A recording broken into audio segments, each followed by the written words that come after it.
Good morning, this is Jeannie here, and I would like to tell you a little bit about the purpose of my videos. I suffer from social anxiety. I don't like to leave my house. I think now it's been today was the first time I walked out of my house in a week. I don't want to go outside. I have other videos. I lost them, so they're here somewhere on YouTube, that tells about my social anxiety and how difficult it is for me.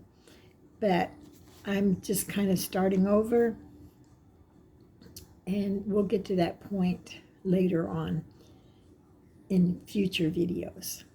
So my problem is the stress, anxiety, and social disorder. And I'm kind of deficit attention too.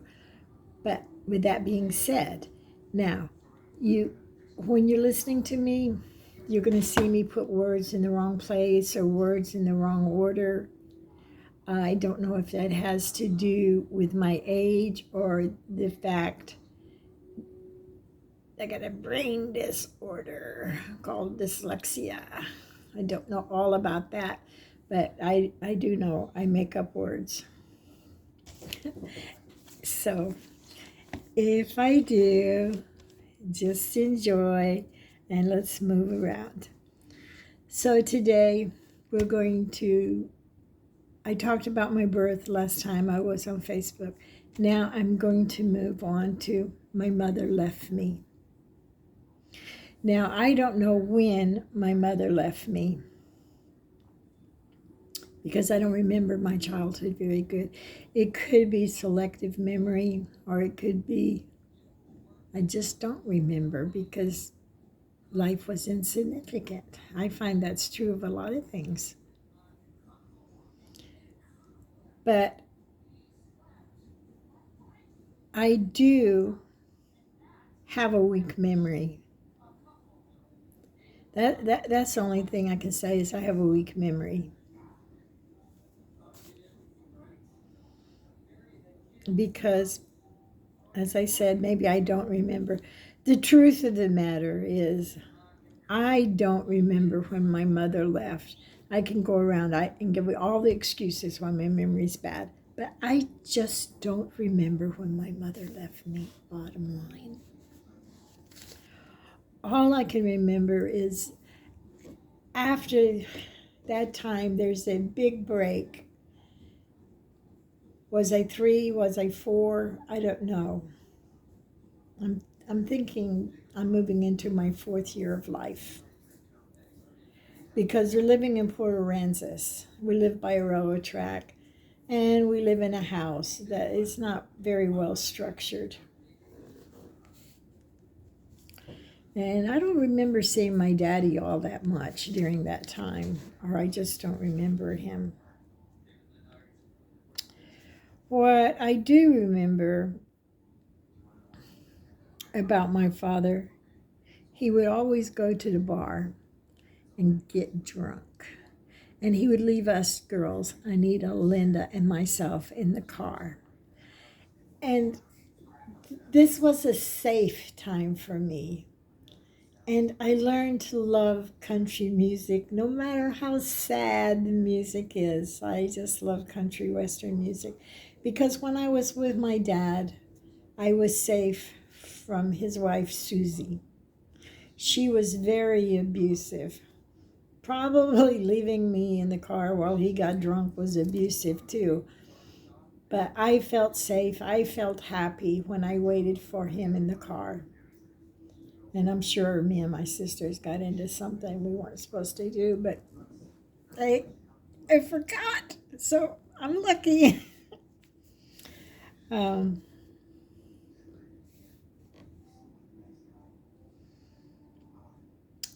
You know, I always felt safe with my Uncle Paul. He was a red-headed shrimper, so he didn't come by often, but he always brought us gifts. I remember one time he bought me brought me a doll. And when he left, the doll disappeared. Because my stepmother, she was always taking our gifts and throwing them away. So I remember just getting to love that doll for a little while.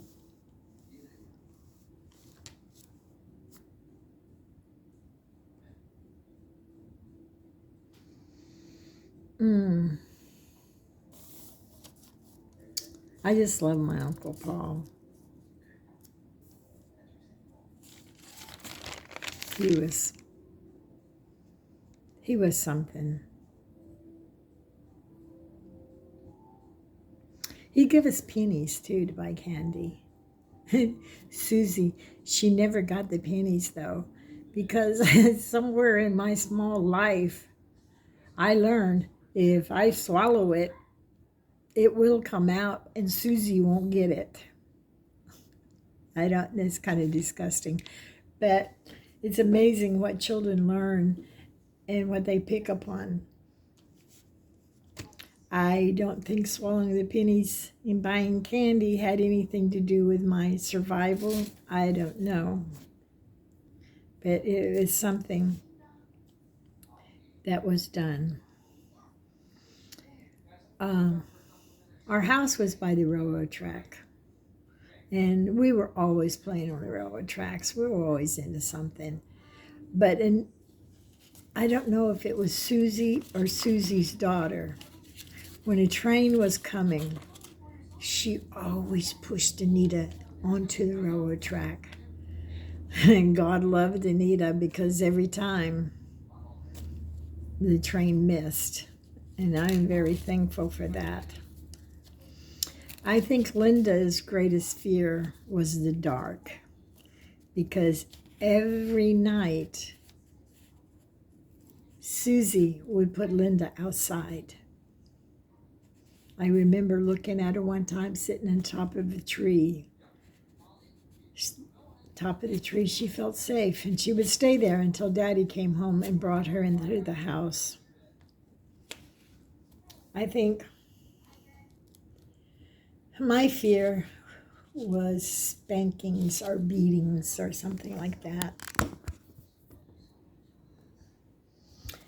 And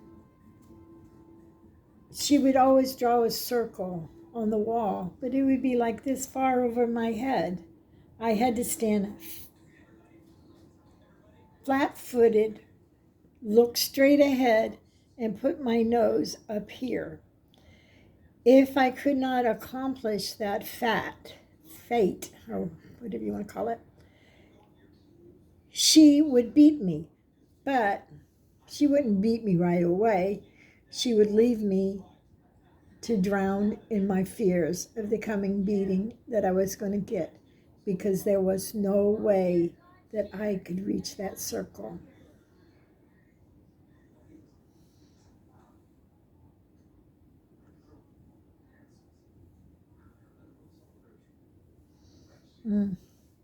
Still bothers me today.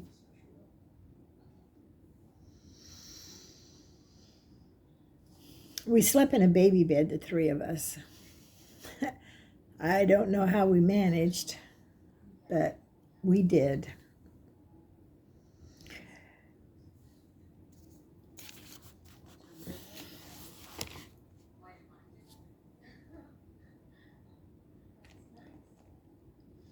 So, the question I'm asking, where did all my fear come to be? Did it start in my first 3 years of life? For a fact, it started in my 4th or 5th year of life. Because one night, Susie decided she was going to kill us. I don't know if it was a drunken rage, but she was mean enough. She could do it. We were in her way. I don't know why her reason was to kill us. But she lined up Anita, Linda, me, and then I was next to Grandma. She had a big butcher knife. About that time, my daddy's banging on the door because she has him locked out, and he kicks the door in. And when he kicks the door in, she turns and she stabs him. Luckily, she didn't get him anywhere important. And so basically, that is my last memory of that time in my life, where we listened to country music, we played, we loved our Uncle Paul, we lived in fear, and my grandfather took me away. My grandfather? You see, I just pulled another word out of the sky. You don't know my grandfather. He died before I was born. He was bit by a black widow on my father's side. My mother's side?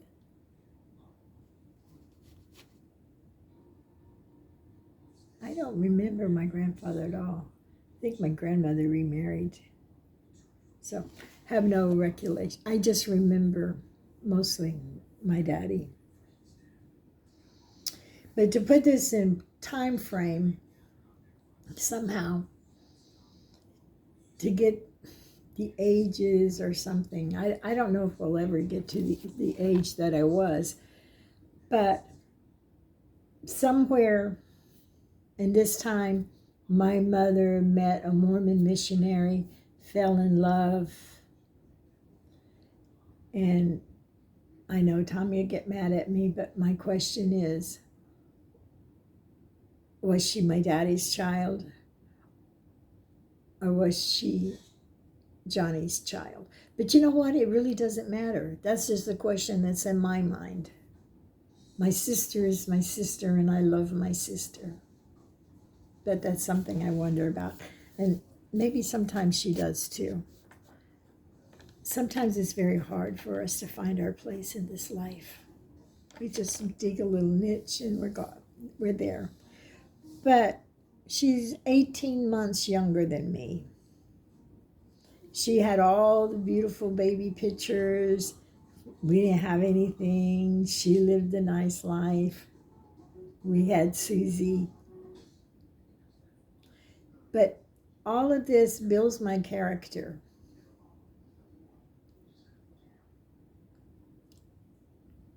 It's the start.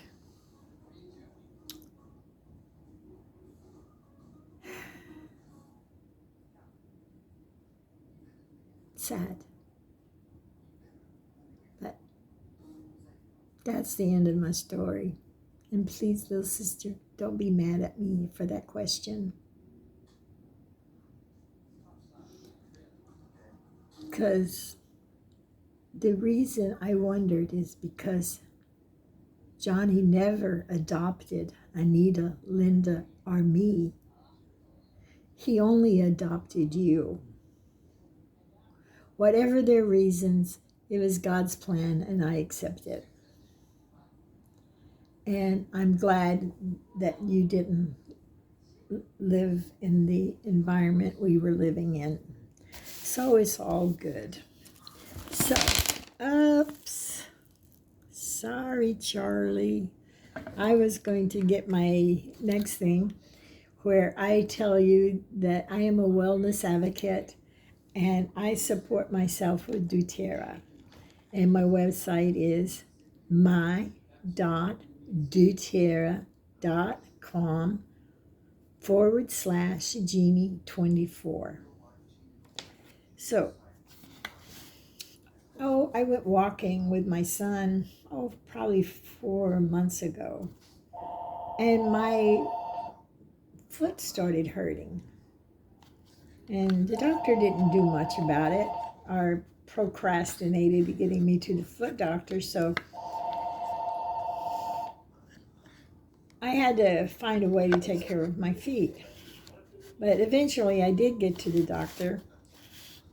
And he gave me a shot in the foot, which almost killed me. You can't have steroids when you have diabetes. If you have diabetes, do not allow them to give you those shots. When I went back to him, I said, You almost killed me. Didn't you know I had diabetes? And he went, yeah, but your points only go up 20 points. That's not going to hurt you. Really? Give me a shot.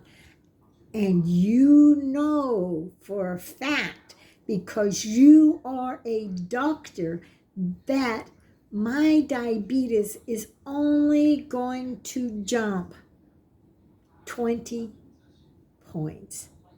Do you know that hospital cost, I was there maybe 4 hours bringing my sugar back down. It cost over $1,000 an hour, not to count the ambulance that was almost $800 just because I took a steroid shot in my foot. So I'm telling you now, if you have a diabetes, do not take steroid shots in your foot. If you have a heel spurs, like I did, that took me 2 months to find out because of the procrastination of these doctors, I swear I am really angry with these doctors. We have gone through 2 years of agony, and now the doctors don't take care of us like they did 2 years ago. Why? I'm sure I know, but I'm not going to talk about it. But I am going to talk about that pain in my foot. I got on the internet and I started searching because I'm a doTERRA wellness advocate and I sell essential oils and I believe in essential oils. So I says, okay, there's something that's going to take care of my diabetes. So I went searching and I found it.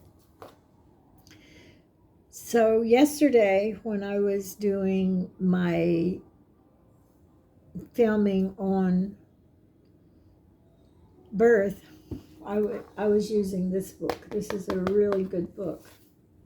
So then I started saying, okay, what oil am I going to talk about now? So I started flipping through my book. And right on this page here, I found the word Hillspur.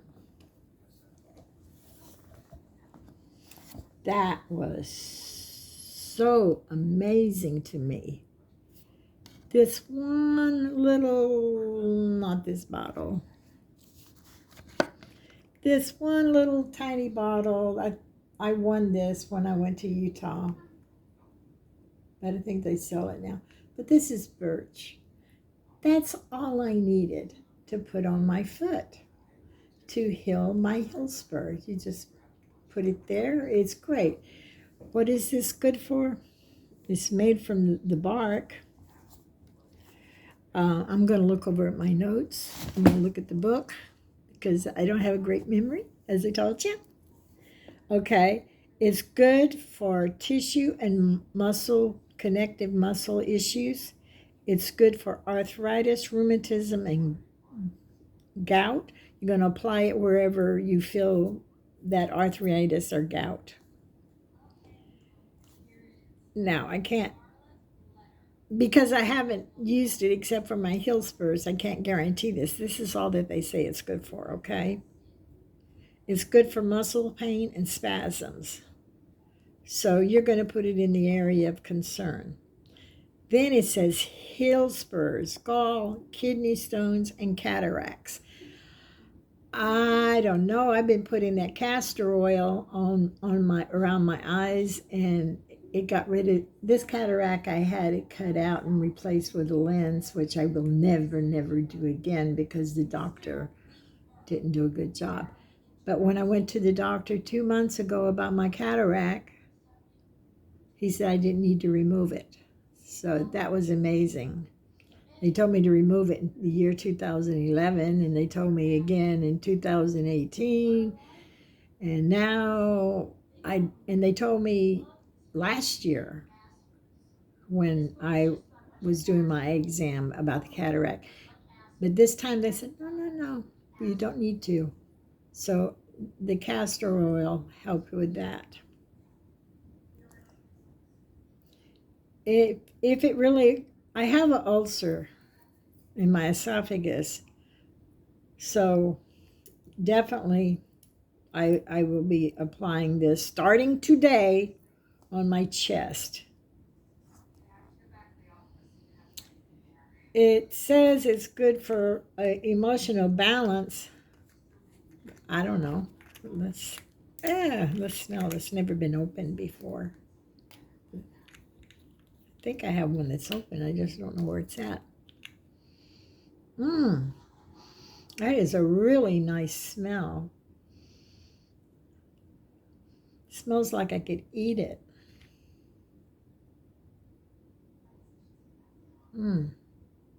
Can't eat it.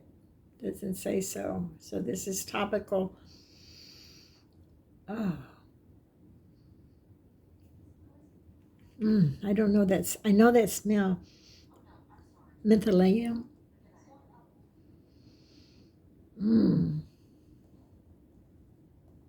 It's very good. It's an analgesic, tonic, anti-rheumatic. It's a steroid and it's warming.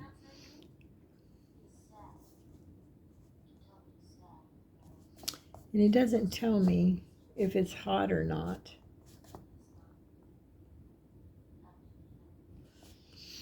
Oh, the smell. Root beer. The smell is root beer. They put this in root beer.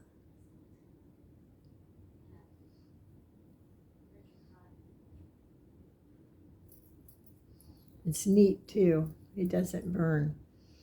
But that's excellent. Very excellent. Wow. I just learned something myself today. Wow. Yes. Learning is always good. So find out what oil I want tomorrow and see what I can learn from my oils too. I remember in 2012 when I first started doing these oils, I was very gung-ho. Yes, everybody's going to love these oils. I'm very hard to impress, and the oils impressed me. But back to my story of this hill spur. Well, I got on the internet, and all these, I am far from a top producer, and I am far from rich from doTERRA, but so many of them are. But let me show you this. I got on the internet. I need to fix my hill spur. I need oils. I know they work. So it says use peppermint. Okay. Peppermint is a painkiller, and this costs around $25, $27. I don't remember. They said use cedar wood. Well, I can't remember the top of my head how much cedar wood cost, but let's put it at $20. Then they said use, I forgot, what's this word? Margin. I know that one is over $20. And it said wintergreen. I got a price on here, but I can't read it. But let's say $25. Let's just give it a number. Because if you want to know what it costs, I can look it up. There's no problem. Or you can go to my website at my.doterra.com/Genie24, and you can find out for yourself.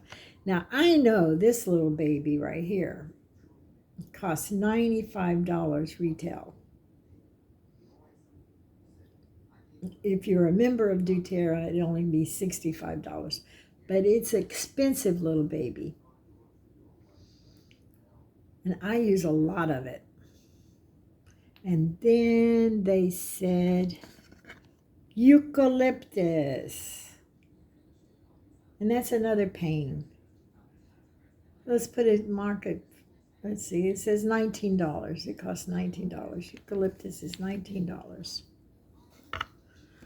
Well, if we went 2, 4, 6, 8, 10, that's $100. And another 20, that's $120 right there just to fix my foot. Okay? But that's not the last oil they told me. See? The last oil they told me to use was helichrysum. And I'm thinking, okay, I can do that. I have all those oils. But how am I going to tell somebody you have a hill spur? I got oil for that. That's a lot of oils. And the tonic or the remedy or whatever you want to call it, the cream, only calls for 4 drops each of this. And you're going to spend over $200. That's why some of those doTERRA people have lots of money and drive fancy cars. But I say, let's keep it simple. Enjoy a root beer. So, I'm going to put it here for my ulcer, because I have an ulcer and it's not coming out. There we go. That's a little dab of do you. You just need a drop. That's all you need. And just a drop on the bottom of my foot. I had another jar that was open. I don't know why I opened this one. But I guess I left it by my bed, because every night and every morning I'll stop and I'll put it on my foot. And it's really good. So I can't think of any much more to say than I hope and I wish all your dreams and wishes come true. God bless.